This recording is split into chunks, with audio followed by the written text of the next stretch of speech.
This is how Tottenham must set up without Dominic Solanke to beat Everton in the Premier League tomorrow. Spurs' first home game of the season, and it will be out without their talismanic new striker in Dominic Solanke. So how do Spurs set up? Everton are going to make it difficult for Tottenham in that low block. We know what to expect under Sean Dyche. Obviously, they're coming off the back of a 3-0 defeat on the first game of the season to Brighton, who Spurs can learn a lot from in terms of how to break Everton down tomorrow. It'll be a very different game, but it's one which I think Spurs can still win even without Dominic Solanke. Make sure to like the stream, make sure to leave a comment, and make sure to get involved in the streams as well. Make sure to subscribe to the channel. Obviously, I'm going to be interacting live with the guys in the chat here. If you're watching this after as well, let me know your thoughts in the comments in terms of how you'd like to see us set up.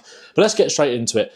I've got some screenshots here in terms of how I think Spurs could exploit Everton. Obviously, Everton against Brighton at home last week, for them was a very different game. They actually were in the game for a lot of the first half. Everton fans can't really believe that they were 1-0 down at half-time. And if you look at the possession stats in the first half, they had a lot of meaningful possession, Everton. They really did. In that first half, let me just bring this across. In that first half, Everton had 47% possession. They didn't have a big chance on record, but we know that they did if you watch the game. Obviously, McNeil hitting the post in transition. Everton have got legs on the break, and that's something that Spurs are going to have to deal with tomorrow. Obviously, we know that we can be vulnerable from counter-attack situations, which is obviously not great for us. But Brighton going the other way, that is how they kind of exploited them with the wingers in Adingra and Matoma. So in this example here, obviously, it's a lot more of an open game at this stage, and I'm not sure we're going to see this kind of situation replicated tomorrow. But if Everton do commit bodies forward, Spurs can pick them apart. And this is why I would potentially start Wilson Odobert tomorrow. He hasn't played a game for Spurs yet. Will Ange hand him his debut? And if you go back to the team sheet here, I've got Everton's predicted lineup for tomorrow. But as you can see, just like we did for the Leicester stream, I've left some gaps here because I think there are 6 guaranteed outfield starters for Tottenham tomorrow, and then it's just how you fill the gaps in around that, right? Obviously, we got the news today that Dominic Solanke will miss the game through injury, which is frustrating. Obviously, Dominic Solanke didn't miss a single game for Bournemouth last season, which is frustrating. But, you know, this, like I said before, this is why you go and sign that number 9 and then keep your backup number 9 in Richarlison for situations like this. But is it going to be Richarlison that plays? We shall come to that very shortly. So they've got 4 positions to fill there in terms of that, in terms of the outfield. Midfield is going to be a bit of guesswork, if I'm being honest. Obviously, Rodrigo Bentancur is out of the game as well. That's another position that we know. Yves Bissouma is available for selection, but will Ange trust him to come back in and play in that number 6 role? It's going to be a very combative midfield battle tomorrow. If you look at that midfield there, obviously Everton kind of set up in that 4-2-3-1. When they attack, Doucouré will get close to Calvert-Lewin and get up behind him as that number 10. But often they will keep this in a very, very low block and almost play very much a 4-5-1, but a very flat 5 across midfield. We'll come on a little bit more to how Everton can kind of neutralise Tottenham's threat tomorrow in a little bit. But like I said, there's 4 outfield positions to fill in for Spurs tomorrow, 4 uncertainties, which we're going to do together in the chat. I'm going to kind of go through what I think the team should maybe be. Obviously, in that striker position, it's kind of a toss-up between Richarlison and Kulusevski. You don't even have the option of Will Lancashire. Not that I think Ange would throw him in straight away and start him, but obviously picked up that hamstring injury in the Bristol Street Motors Trophy on Tuesday, which unfortunately he's out for a couple of weeks. Just a few little bits to run through. I was chatting to Kai, producer Kai, just before I came on stream here, who I'm sure you know, the producer of The Ripple Effect, James Alcott's podcast. He's a big Everton fan. And obviously Everton have got some injuries coming into the game tomorrow, right? So James Tarkowski, who I've got in the team here, as you can see, is going to take a late fitness test for the game tomorrow. At left back, by the way, it's Mikalenko. You can't see because of my head, but that's Mikalenko, who's expected to play. Everton are going to take a late call on James Tarkowski, James Garner, Seamus Coleman, Yusuf Chamiti, and Nathan Patterson. So I've got to let the dog out. Are all out for tomorrow's game. But they might well take that chance on James Tarkowski. And one of the things that Kai was saying is that Sean Dyche rarely takes that gamble on new players signed to the club. Obviously, I've got Jake O'Brien up on the bench here. You can see who was signed from Lyon, I believe. Young, promising centre-back. Will he chuck him straight in if Tarkowski isn't fit enough, he is the obvious choice to come in and replace him. And then you've got a back four of Holgate, O'Brien, Keane and Mykolenko, which Spurs could 100% exploit tomorrow and 100% should exploit with or without Dominic Solanke. The last three results in this fixture have all been Tottenham home wins. 2-1 last year, where we played really well in the first half, and then Everton massively came back into that game. 2-0 to Tottenham the previous year. Again, they made it very difficult for us. I think that was under Lampard. And then the year before that was that 5-0 again under Frank Lampard, where Everton were in a much different state in terms of where, in comparison to where they are now. Obviously, they're coming off the back of a thumping on the opening day. But as I said earlier in the stream, Everton fans will tell you they don't quite know how they were 1-0 down at half-time and then 2-0 down early into the second half, and then the Ashley Young red card really opened things up for Brighton, who put them to the sword. But putting teams to the sword is something that Tottenham really need to make sure they do this season. We talked about this off the back of the Leicester game. We actually talked about this on stream earlier. In the game against Leicester on Monday, Tottenham had 70% possession. They had 60 touches in the opposition box. They completed 9 crosses. They had 7 shots on target. Those statistics ranked second for possession and shots on target in terms of teams across the opening weekend in the Premier League. Spurs ranked second in those metrics and first for touches in the opposition box and first for crosses completed as well. And obviously crosses are going to be key for Tottenham tomorrow. I need to make sure that delivery is on the money, especially if it is Richarlison playing as that focal point up front. But for expected goals, with 1.23 generated against Leicester, Spurs ranked 10th. So we need to make sure that we convert this possession and this control and this chance creation into high quality chances that we can stick away and go and win this game 2-3, 4-0 tomorrow, which I think a lot of Everton fans are maybe expecting. Obviously, they're coming into this game not with the most amount of confidence off the back of their opening result. And obviously the fact that we haven't got Dominic Solanke and a few injury concerns their side. So they're going to be, they're going to be maybe buoyed by the news of no Solanke. But again, Richarlison last season scored 3 goals against Everton, 2 at Goodison Park and 1 at home in this fixture, where Spurs moved the ball so quickly. I remember Dejan Kulusevski was playing in the middle of the pitch. Again, is that something that he can do tomorrow? It was while James Maddison was out injured. Maddison, I think, will definitely play. Like I said, I've got 6 guaranteed outfield starters here. And you guys let me know in the chat. We've got around 100 people in here right now. So massive support on a Friday night. Massively appreciate it. Hope you guys are all doing well. Rasmus said Kulu will start as the 9, where he played towards the end of last season and in pre-season with Richarlison benched. Demonstrates, this is something that Kai was saying to me as well. Everton have 14 fit senior players. So are they going to fill that bench with goalkeepers? They haven't got too many options off the bench. There aren't really many excuses for Spurs not to go and win this game tomorrow. So we've got to go and do it. Matthew Capola says, if Richie starts with how Everton will play, Kulu's lack of pace isn't as big of an issue on the wing, needs to shoot more when cuts inside, but Kulu needs to start somewhere. I do agree with that. I think if we go to this team selection then, I do think Kulusevski has got to start somewhere tomorrow, whether you play him up front, whether you play him on the wing. But I think this could be the game for Wilson Odobert. I do think that. Obviously, he's trained all week, trained predominantly on this right-hand side, if you look at some of the training clips. But does that mean then you don't play Kulusevski, or do you play Kulusevski through the middle? I'll be honest, I'm leaning towards this. I think Richarlison is actually more of that natural fit as a number 9, 100%. But also, you've got to remember, he's coming into this game quite cold. He's barely had any minutes in the last few months. Obviously, pre-season didn't have any. And then on Monday against Leicester, came off the bench for about 10 minutes and played on that left-hand side. Richarlison will be raring to go and raring to prove a point. Obviously, again, against his old side that he scored 3 goals against. So maybe you do just start him and see how he goes.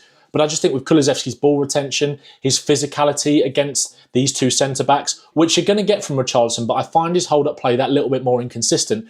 Whereas Kulusevski looks after the ball, whether he's playing out wide or whether he's playing in the hole or playing as that focal point, maybe he's more of that false 9. And I think his presence might be what we need against Everton tomorrow. Again, especially against a half-fit James Tarkowski. Again, Everton are going to make it difficult for us tomorrow. Let's pop these 2 back on the bench very quickly. Everton are going to make it very difficult for us tomorrow. Sean Dyche loves to kind of play in this V structure when they're out of possession to make it as difficult as possible, which sees these wingers in Jack Harrison come narrow, the centre-backs come narrow, the full-backs come narrow, and they do allow that space out wide, which is why you could argue playing that 1v1 tricky winger in Wilson Odobert might prove influential for Spurs tomorrow. But again, these wingers tuck in and almost make it a very hard, impenetrable block to sort of break down, and then you've got Decore tucking in as well there. So that is a very hard block to break down, which is why the creativity of the likes of Pedro Porro is going to be key tomorrow. Obviously, he's fit. It's maybe an argument to suggest why you wouldn't play Brennan Johnson, because there's not going to be that much space, in between the lines for him to dart into. You've got to be really cute kind of with these balls. Pedro Porro's got that in his locker if you're looking at playing these kind of little balls in between the lines. Here for Johnson to kind of, bear with me, sort of run onto, which we actually did see for Richarlison's goal against Everton last season at home. It's going to be hard to do this. I think it's going to be about ball retention and moving it quickly, which is why I would like to see Lucas Bergvall start tomorrow. I think we saw a really impressive kind of cameo from him against Leicester. Bear with me. I think he shows you enough defensively in terms of tracking back, but I think in terms of keeping the ball in that final third and doing things creatively that maybe someone like Pat Matasar doesn't have in his locker. We know how much Ange loves Pat Matasar. We know that, but is it the game for him tomorrow? Everton is very much a game where I think you kind of make it as, you kind of go as horses for courses as possible. And I think you have to have those players on the pitch that are going to retain that possession in the final third and have that, just sprinkle of creativity as well. Let me know what you guys think in the chat. Archie Gray, a lot of shouts for Gray in that number 6 position. If you kind of read in between the lines of Ange Postecoglou's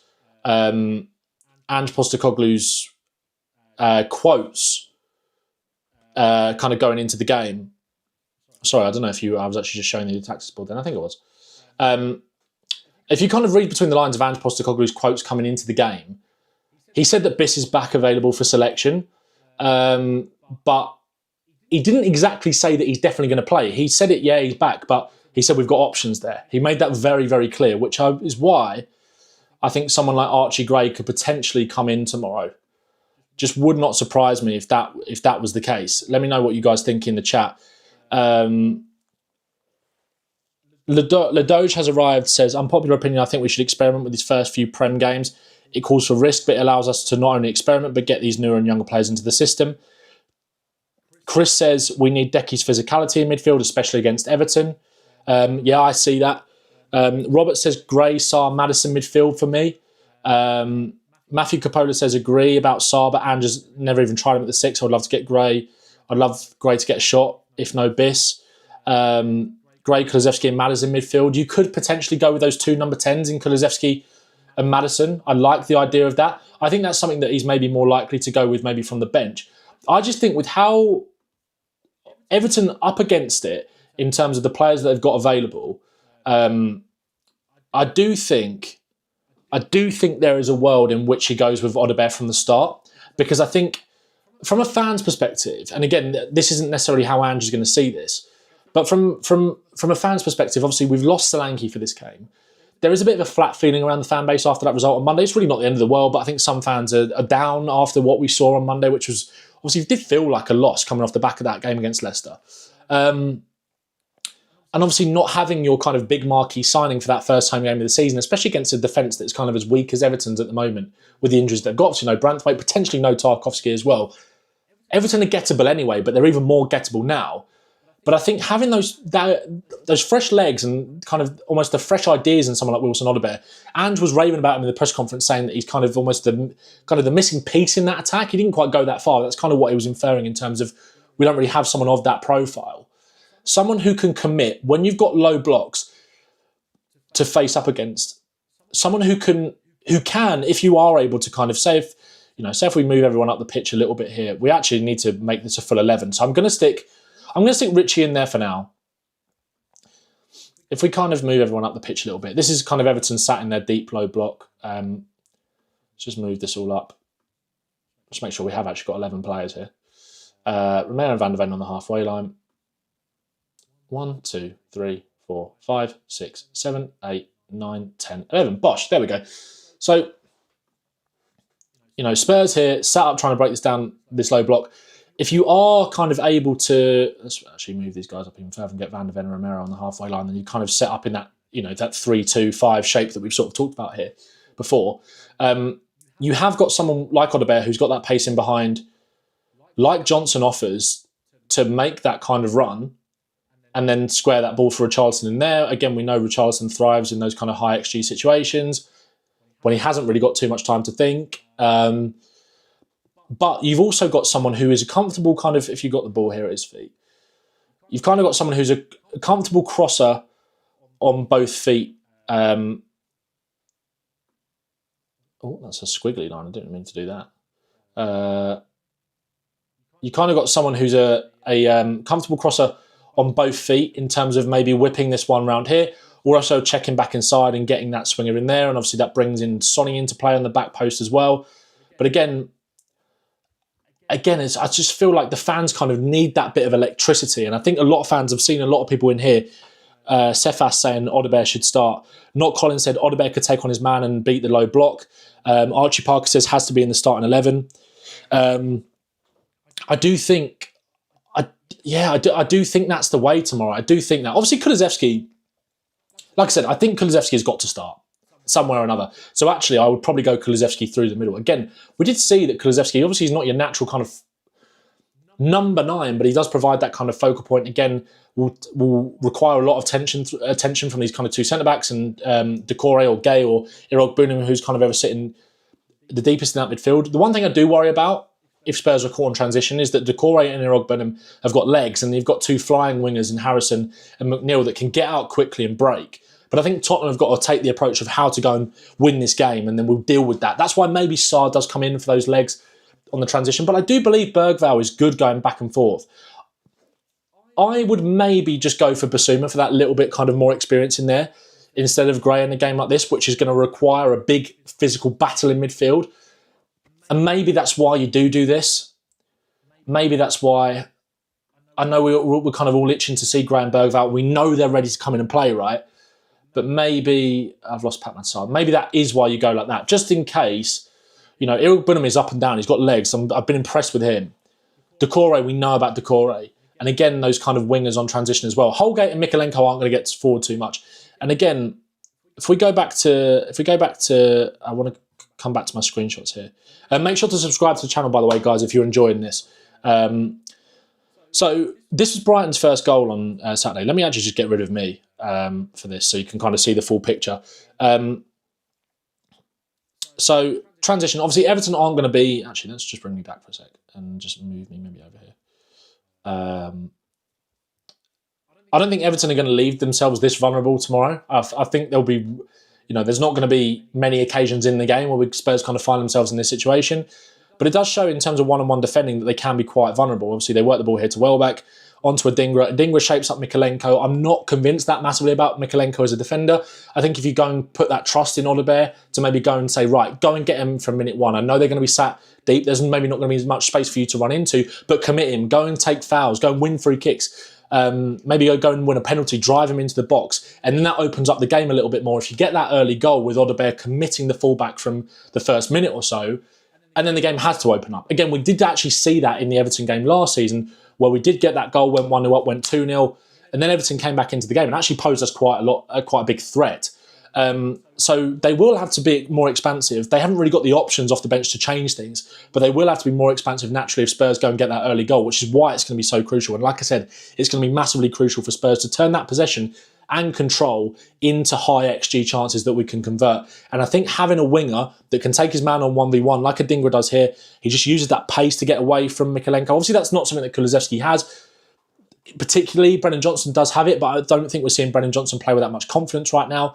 And obviously, that ball gets squared from Matoma. And again, if we go back to the tactics board here, you're thinking of those kind of back post runs of Sonny, brings him into play much more. And again, Kulusevski can kind of drop that little bit deeper and play almost like that Danny Welbeck did for Brighton last week. But again, the game is going to be different. Like I said, Everton actually had a lot of possession in that first half, meaningful possession as well, and chances, which is why Brighton were able to capitalise on the counter-attack. Spurs are going to dominate that first half, just like they did against Leicester in terms of possession tomorrow.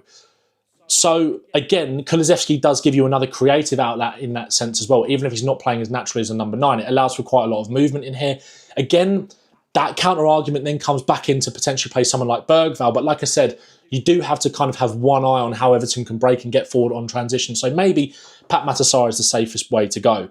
Let's just catch up with some of the questions in the chat here. Oh, that was Minter, sorry, wasn't it? Sorry, apologies. That was my bad. That was Minter. I forgot Minter went off injured at half-time, and Adingra came on and scored the third goal, didn't he? Apologies, that was Yakuba Minter. But to be fair, Minter and obviously Adingra kind of both have those same qualities. But I think it's something that Wilson Odobert can exploit tomorrow as well, even though Everton are going to be sat more in a deeper block. I think it's just about committing them as much as possible and trying to make things happen. I think Kulusevski's physicality, he has that over Mykolenko massively, and we know that Kulusevski can go to the byline and take on his man. But I think Spurs fans want to see something a bit more fresh. But like I said, I think Kulusevski, somewhere in the team, has to get involved. Let me know. Let's have a look at what you guys think. Patrick says Gray, Kulu and Maddison in midfield. Ilmatic says Everton midfield will definitely go after Maddison and make sure they get a lot of kicks in. Yeah, but set pieces is something that I actually thought our set piece, attacking set pieces were quite decent against Leicester on Monday. So I don't mind that at all. But you're right, they will try and make that as physical as possible and not allow Maddison that space, which is why I quite like the idea of Kulusevski in those central pockets as that false nine. Again, there might not be the space for the runners in behind as much, but it kind of does drag that Everton defence out a little bit if he does want to sit that little bit deeper, maybe to kind of get touch tight to him, because he's a physical profile and maybe one that the Everton defenders will want to go and get touch tight with. I know, we're not exactly talking about the highest calibre of defender here if James Tarkowski doesn't play. Obviously, James Tarkowski's been around the block. He's a very good defender. Robert says Dyche will have them ready and difficult to play against. Exactly. Kind of when they're up against it like they are in terms of the team selection, then yeah, he absolutely will. Archie Park says Everton didn't play bad at all until they got the red card. King Tally says fair though. Sarri's work engine reminds me of Gallagher needs to start. Yeah. I think I really want to see Lucas Bergvall from the start tomorrow. I really want to see that, because I do think that, that kind of creativeness in that midfield, if you can get as much of that in as possible, it might forsake the balance a little bit, but it might just be what you need. But again, having Bergvall as kind of an option off the bench really isn't the worst thing. And I think I need to do this as well. And I think as a fan base a little bit, we kind of need to get out of our own heads in terms of, right, who needs to start? We need to think of okay, this is how you set up, and then these are the options that can come off the bench. We've got a good, strong bench now. Obviously, Solanke's absence weakens that bench in the starting 11 naturally, and having Odobert that wasn't even on the bench on Monday adds to that significantly as well. And I would like to see him start tomorrow. So if we just drag everyone back a little bit, kind of more to their actual natural position, so we can sort of see it a little bit more, it's going to be very interesting to see what he does with Basuma. I think that's going to be fascinating to see. I want you guys to let me know in the chat what you think is going to happen, whether he's going to go with him. Like I said, in the press conference, he didn't nail his cards to the mast either way, to be honest. But I do think there's a chance we see a debut for Archie Gray. I do think there's a chance we see that. But I just think in terms of the opposition, I think maybe the smart move is Basuma. I do think that. Let's just bring these guys back up here a little bit.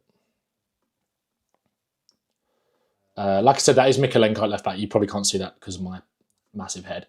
But yeah, that's kind of how I was conscious. I've got the right amount of players on the pitch here. 1, 2, 3. Again, that kind of that sort of 2, 3, 5 build-up shape for Spurs, with 2 wingers, 3 in midfield, and then almost Rara and Van der Ven at the back, Basuma kind of tucking into that number 6. Again, a lot of people talking about Sarr in the chat. They're potentially playing as that deepest midfielder, but again, I don't think Sarr is built for that number 6 position. Maybe physically, but in terms of the way he's able to receive the ball in a half-turn and be press-proof, I'm not sure I see that in Sarr's game as much as I do it in Basuma's. Robert gets the vibe this isn't starting. I do kind of agree. I just think in terms of the matchups, that's probably how I would go with it. That is probably how I would go with it. But you guys, please let me know what you think. But again, one thing that Spurs kind of have got to worry about a little bit tomorrow is defensive set pieces. And obviously someone in the chat there mentioned Solanke's presence is going to be a miss for that as well. You think back to that Everton game at Goodison last season. That was the difference for them. They scored both their goals from set pieces, one from a corner and one from a free kick. Again, that was a game that we completely controlled and dominated, but we allowed ourselves to kind of get suckered in and be under pressure because of that. Obviously, Vicario's weakness was exploited there. So Solanke is kind of going to be a miss in terms of being able to defend them. We weren't tested too much from them against Leicester on Monday. Soul Sniper Gaming says, reading into comments by Ange, I doubt he'll go with Gray, Kulu number 8, Odobert right wing. Potentially. I think this could be the team tomorrow. I think the only change that we might see is Kulusevski not starting, which I do think is a mistake. I do think that's a mistake. I get why people are saying Gray ahead of Biss, and I would, don't get me wrong, if I'm in the ground tomorrow with a pint in my hand at 2 o'clock and the team news comes out, it's actually 1:45 now, isn't it? And I see Gray in midfield, I'll be 100% excited. I just think for that matchup specifically tomorrow that you're seeing kind of on screen in terms of Everton's midfield, I think Basuma might be the way forward. King Taddy says Solanke was poor. I totally disagree with that in his debut. Richarlison deserves a chance. Again, it's one of those things with Archie Gray. If Richarlison is in the team tomorrow, I'm not going to be unhappy at all. And again, he's more of a natural fit as a number 9. I just worry about him going into that physical battle with those centre-backs that are going to want to get touch tight to him, only having 10 minutes of football in the last, 3 months, 4 months. I do worry about that. I do worry about that. But we shall see. We shall see, lads, what happens. Let's maybe get kind of get a bit of a poll on that. What do we think of that? We think Maddison, like I said at the start of the stream, right? We think that those kind of 6 guaranteed outfield starters. Does anybody disagree with that? Does anybody disagree that these players? Obviously, we know that Pedro Porro's fit. Let's just take them all out and put them down here, so we know who we took off. These were kind of the guaranteed outfield starters that I put in for tomorrow. Does anybody disagree with that? Does anybody think any of these players shouldn't be starting tomorrow?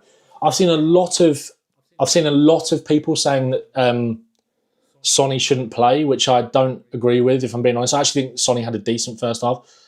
Archie Park said you should let viewers choose their lineups from doing polls. Yeah, absolutely. I mean, okay, we can do it kind of position by position now. I don't think we need to do it for the whole team. But okay, let's do that then. Let's do that then. Someone says Spence is guaranteed. I don't think he is. I think if you're starting, MBTW says if you're starting Bergvall, you have to start Kulusevski and Sarr. Assimilates well with Basuma. That's a good point.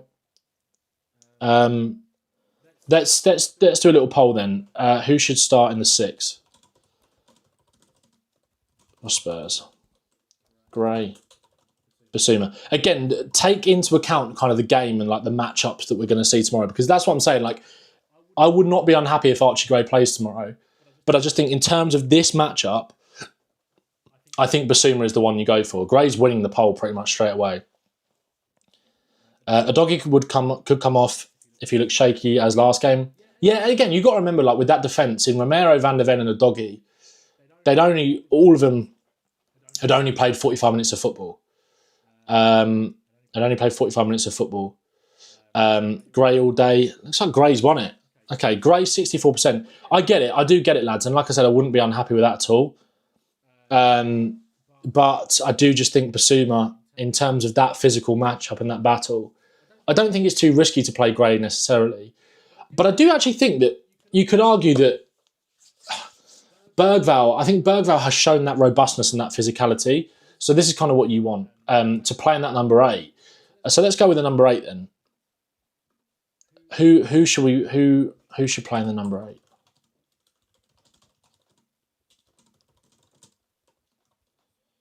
Let's go Bergvall or Sarr. Let's go Bergvall or Sarr. I don't think he's going to start Maddison and Kulusevski as the 2 10s, I'll be honest. I've no problem with whoever starts at the 2. Yeah, Dan, I'm kind of with you, mate. Bergvall's kind of running away with this. Archie Parker says, Basuma should play in football terms, but if you look at the bigger picture, 1 game suspension isn't enough and should give Gray a chance to take Basuma's spot. Yeah, I hear that. I do hear that. But again, it's based on the game Basuma should be in terms of integrity, Gray should. I think, yeah, that's kind of where I'm at. I do get what you guys are saying. Bergvall should start. Sarr has been uninspiring. So you guys want to see Gray and Bergvall tomorrow? I like it. I do like it, lads. Okay, let's move on to right wing then, and then we'll start to wrap this up. If you guys have got any questions for me, let me know in the comments. Sarr's not offered enough as of late. Do you think Romero could do a job at DM and drag us in behind him? I'm not massively sure about breaking up the Romero-Van der Ven partnership, if I'm being honest, mate. But yeah, a lot of people saying that Sarr's not been quite good enough recently, which I kind of understand. But again, like, I think in terms of, I thought Sarr was quite good on Monday. I did think he was okay on Monday.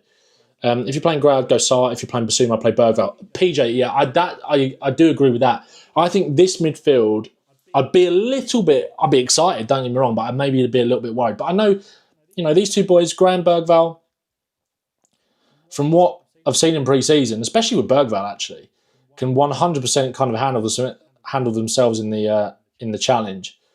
I don't know why it won't let me move that circle. I think Porro being in the team is massive. Right, anyway, let's go to the right wing and then we'll go up front. So who should play right wing? Odegaard or Kulusevski? Or Johnson, actually. We'll get Johnson in there as well. I just don't think Johnson should start tomorrow, if I'm being honest. Again, I've been frustrated with Brennan Johnson. But Dan Fearon says, Ben, you're forgetting the moment Bergvall got knocked off the ball and Vicario berated him, which nearly led to a goal. Everton are much stronger than Leicester. Yeah, they are. I'm not forgetting that moment, but I just think that he's an 18-year-old on his debut. Like, these things can happen. That wasn't even really his fault. He didn't really have any options or anywhere to go. I kind of said my piece on that anyway. At the moment, 63% people saying Odegaard. Super sub Johnson, I agree. I think I'd probably give Odegaard the chance to play Kulusevski up front, like I said earlier. But we'll let this run for a minute or so more. Yeah, guys, make sure to subscribe in the chat to the channel. We're getting close to 4.5k. I really want to try and get to 5k before the end of the weekend. If you guys don't mind helping me out with that. Again, massive thank you to all the support on the overlap as well. Odegaard was not that good at Burnley, but we'll see, I suppose. But he was, though, wasn't he? He just was King Taddy. He just was quite good at Burnley. I don't really know how to kind of come back to that, because he if you actually watched him, he was one of their best players. Okay, you guys want to see Odegaard? Only 2% of the vote for Johnson. And then what we're saying up front then? Maddison 10, Kulu win, move Kulu to 10 or false 9 now 60 minutes. So odd poll, Ben. How's that odd? Striker, who should play? Yeah, Ange does really like Johnson. And I like Johnson. Again, I do think he offers something massively, but it's just, in this moment, I'm not seeing it right now. And I think maybe bringing him back to the bench and saying, right, I'm going to trust you to come off the bench and make an impact, might just bring the best out of him. So this is going to be your guys' team. This will be the final poll. And I'll kind of end up on what I'm going to go with. Johnson in the chat voting for himself. Look, I don't want to get on board with this Brennan Johnson kind of, the negativity towards Johnson. Look, he's a young player kind of struggling for a bit of confidence at the moment. And that's kind of what I think it is. Like I said, we know that the impact that he can have off the bench and kind of change games for Spurs. I just think we should give him the opportunity to do that. I was very surprised when he started on Monday. Look, I think him starting in that system makes sense on paper. But I think with the way that Kulusevski was playing in pre-season, it is what it is. Only thing I'd back invert the wing on is Kulu prop. I back it, mate. I totally back it. I think I said on Darren and Doing the other day that I think Kulusevski might be my favourite player in this Tottenham squad.